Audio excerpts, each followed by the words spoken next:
Picture this. You are walking down the hall with your friend. You are talking and laughing. All of a sudden, your friend begins to fall, and you immediately ask if he's okay. He doesn't respond. You aren't trained in CPR or first aid. You have to run to get someone. Since you don't know CPR, you waste time. At this moment, you are wishing you knew the ways of saving someone's life. Now imagine this. Your school required you to learn CPR and first aid your first year of high school. You'd be prepared for a moment like this.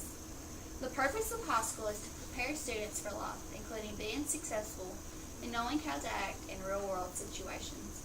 If this is to be true, then knowing how to deal with an emergency is a way to prepare for the real world.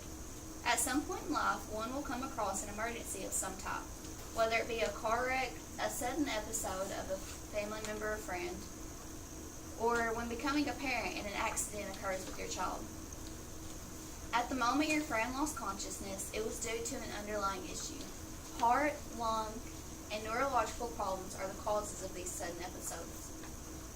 According to the Mayo Clinic, CPR is a life-saving technique useful in many emergencies, including heart attacks and near drowning, in which someone's breathing or heartbeat has stopped. It isn't just chest compressions, it is also resuscitation using mouth-to-mouth or breathing barriers in order to restart the pumping and filling up of the lungs in order to maintain circulation.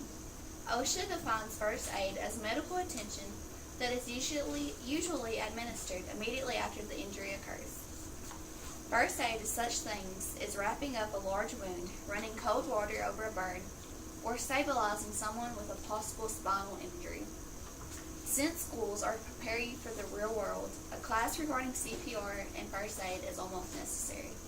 Students should be required to take this class their first year of high school.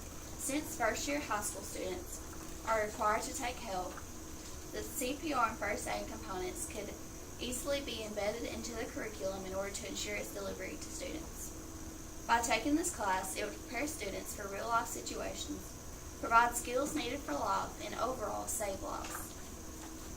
Obtaining knowledge necessary to save a life is necessary so that students can be prepared for real-life situations. Many real-life situations that we come across every day are car wrecks. Those coming across car wrecks usually do not know the proper steps in approaching and dealing with such accidents. Things such as electric lines, gas spills, and other fluids can cause for a hazardous scene. You need to learn how to deal with the scene and deal with those involved in the accident. In some cases, only basic first aid skills are needed, but injuries could be much worse. You may need to stabilize a person suspected of a spinal cord injury, because if someone of this type of injury is moved, it could paralyze or easily kill them. It is because of these situations that students should learn skills needed to save the lives of others. In addition to saving lives of others affected by wrecks, the skills learned can also prove to be useful in other aspects of life. When becoming a parent or even having a babysitting job, you learn that children do dangerous things and can go bad in the split of a second. A lesson of this nature teaches students not only how to save lives, but also learn the value of another's life. Babies can easily choke and become unconscious. You will need to know how to stop the choking and get the child back breathing again. In addition to this, a child, while playing outside, could easily fall off the swing and cut themselves. An improperly treated cut could end badly. Limbs could be lost, or too much blood could be a result of a more serious cut. Learning while in high school will truly ensure students are ready for a problem that may arise in their near future. When looking at statistics based on lives saved from those knowing CPR and first aid, there's no question why we shouldn't have this class taught in schools. A website on CPR and first aid stated, when a person has a cardiac arrest event, survival depends on immediately getting CPR from someone nearby. CPR, especially if performed in the first few minutes of cardiac arrest, can triple or double a person's chance of survival as a fact regarding lives. If more people know what to do, then lives are saved instantly. The other side of the argument is that students should not be responsible for saving someone else's life.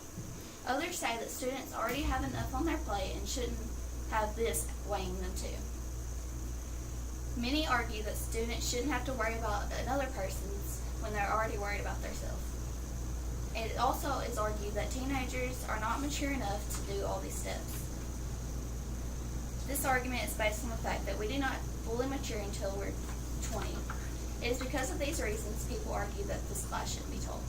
Although some say there are cons of the requirement of this type, the positive aspects far outweigh the negative.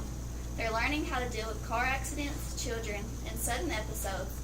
A class of this sort not only prepares the students for these situations, but also any other event that may occur. With high schoolers learning the necessary components of saving someone's life or threatening or treating those injured, more people will be saved and less lives will be lost.